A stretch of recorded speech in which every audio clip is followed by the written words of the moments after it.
Bugün 27 oktyabr 2025-ci ildir. Mən 30 il bundan əvvəl Azərbaycanda və dünyada baş verən dəhşətli bir hadisə barəsində sizlə danışmaq istəyirəm. Bu, Azərbaycanda metro qəzası idi. 1995-ci ilin 28 oktyabrında metronun Gənclik stansiyasında yanğın baş verdi və bu hadisə nəticəsində 289 insan sözün əsl mənasında yanıb külə çevrildi. Rəqəmə diqqət edin. 289 insan metroda yanıb həyatlarını itirdilər. Bu, Heydər Əliyevin Azərbaycana rəhbərlik etdiyi dövr idi. Və deyim ki, bu Heydərin dövründə bu ilk belə hadisə olmamışdı.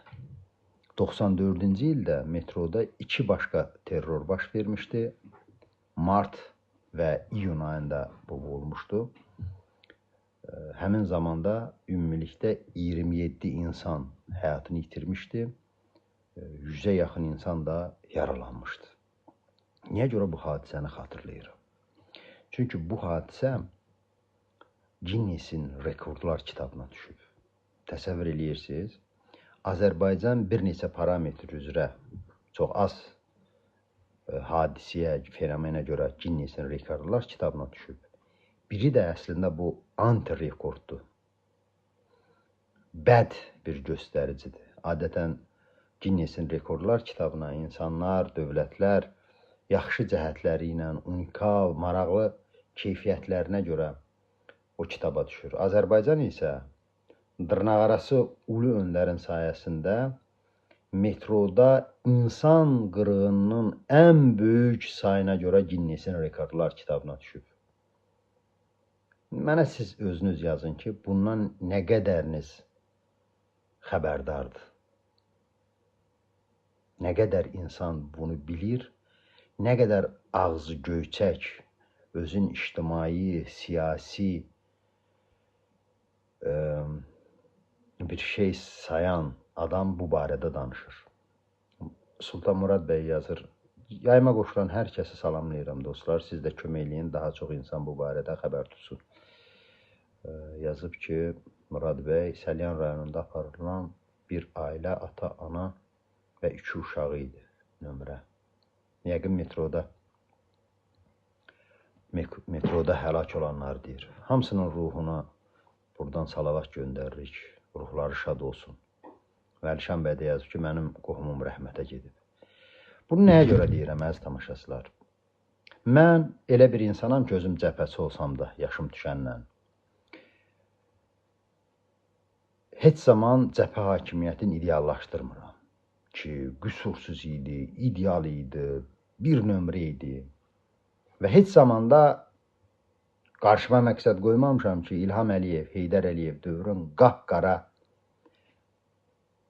rəngdə göstərim. Obyektiv yanaşmağın tərəfdarıyam. Murad bəy dəqiqləşdirdi ki, meyidlərin üzərində olan nömrələri yazıb 551, 52, 53, 54. Yəni orada təsəvvür eləyəndə 289 insan həyatını itirdi bir dənə metro hadisəsinə görə. 2 dənəsi də başqa olmuşdu 94-cü ildə. Mən ora qayıtmaq istəyirəm ki, obyektiv yanaşmaq lazımdır. Cəbhə hakimiyyət dövrünə də, Heydər Əliyev dövrünə də və azca vicdanla obyektiv yanaşanda aydın olur, faktlar göz çıxardır ki, heç də, Murad bəy dəqiqləşmədir ki, 289 rəqəmi rəsmi rəqəmi, həqiqəti əks eləmir. Orada 500-dən çox insan olub. Ola bilər Murad bəy, bu hakimiyyətin vaxtında hansı rəsmi rəqəmlərə inana bilirik ki, buna da inanaq. Amma 289 nəfər özü də həddən artıq dünyada İlham Əliyevin sözü ilə desək, analoq olmayan bir faciədir. Analoq olmayan bir faciədir. 20 yanvar hadisəsində 120 neçə nəfər biz insan itirmişik. Təkcə metroda isə 300-ə yaxın insan həyatını itirib Heydər Əliyevin dövründə. Və belə bir hakimiyyəti uzun illər təbliğatla bizə stabillik gətirən, təhlükəsizlik gətirən sistem kimi təqdim eləyiblər. Güya Heydər Əliyev oğlu olmasaydı, Azərbaycan dağılacaq idi, gedəcəkdi. Halbuki bu hakimiyyətin dövründə Azərbaycanın paytaxtında ən ağır teraktlar, faciələr, fəlakətlər baş verib. Təkcə metroda olmayıb ki bu. Orduda biz ən böyük itkiləri, keçən dəfə bura qoşulan dostlardan biri Ceyhun bəy də xatırlatdı ki, Heydər Əliyevin dövründə ən böyük itkini orada vermişik. Ən böyük torpağı da, torpaq itkisində, ərazi itkisində Əliyevin zamanında olub. Heydər Əliyevin zamanında. Təkcə Murov əməliyyatında, uğursuz Murov əməliyyatında 1994-cü ilin fevralında bir batalyon, bir briqadanı biz itirmişik. 2000 mi, 3000 mi rəqəmlər dəqiq deyil. İnsan həlak oldu. Sadəcə bu metronun ildönümü olduğuna görə istədim, xatırladım. Hamımız bilək, yad eləyək və o beyni zombiləşmiş insanlara da xatırladaq ki, bizə təqdim edilən dırnaqarası sabitlik, təhlükəsizlik Azərbaycan xalqına necə baha qiymətə əmələ gəlib.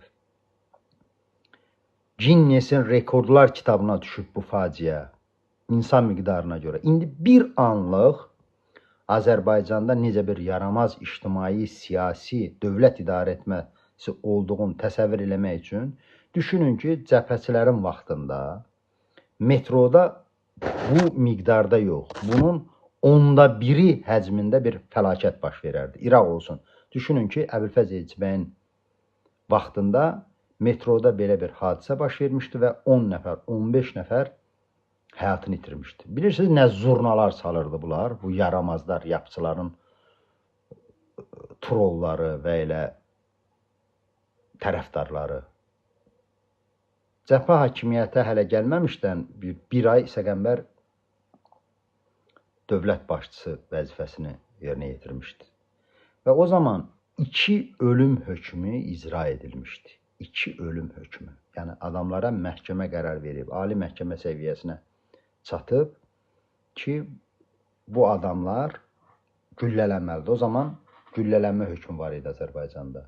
2 güllələnmə hadisəsi həyata keçirilmişdi. Onu burada Murad bəy və mən yaşlı olanlar xatırlayacaq.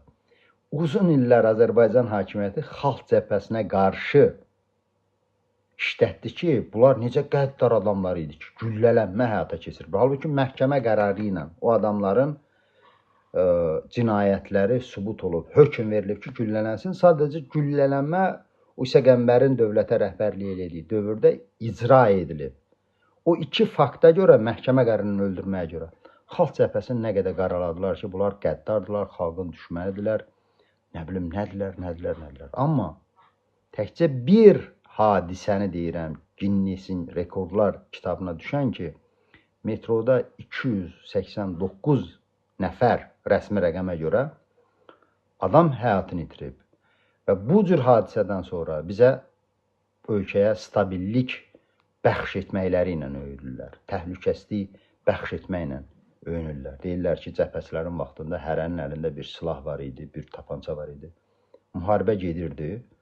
Ola bilərdi. Hərənin əlində deyildi, amma hərbiçilər mümkün idi də. Müharibə gedən dövlət qurulur, sistemi hələ yerinə oturuşmayıb. 95-ci ilə qədər bu vəziyyət var idi. Silahlı adamlar, yəni Heydər Əliyev hakimiyyətə gələndən 2 il, 3 il, 2 il yarıma qədər küçələrdə silahlı adamları biz görə bilirdik. Amma sual bundan ibarətdir ki, cəbhəçilərin vaxtında kimi silahla vurub öldürüblər? Kimə qarşı terror olunub? Və yaxud da dediyim kimi metro faciəsinin 1/10 yox, 100% qədər bir hadisə olub. Dövlət aparatının hələ yaranmadığı, formalaşmadığı bir dövrdən danışırıq biz. Daha betərin bir məsələni deyim. Murad bəy yazır ki, məhkəmənin qüvvəyə minmiş qərarı heç kimin icrasını qadağan etmək hüququ yoxdur. Tamamilə doğrudur. Yəni məhkəmə məsələn Səqənbərə mənim xüsusi bir simpatiyam falan yoxdur əziz tamaşaçılar. Yəni onun da müdafiəsində durmaq üçün demirəm. Səqənbər olmasın, Məmməd Məmmədov olsun. Yəni o qərarı, hökmü çıxardan o olmamışdı. Sadəcə ondan da əvvəl qərar verilmişdi və güllələnmə həyata keçirilmişdi. O adamların da cinayətkar olduğunu hətta öz yaxınları danmır.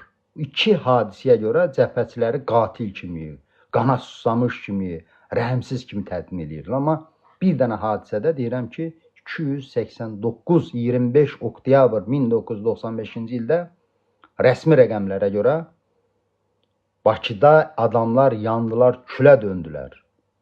O adamların qanı, ruhu lənət olsun bugün Heydər Əliyevi, onun qurduğu sistemi təhlükəsiz, azad, sərbəst bir quruluş kimi təqdim edənlərə.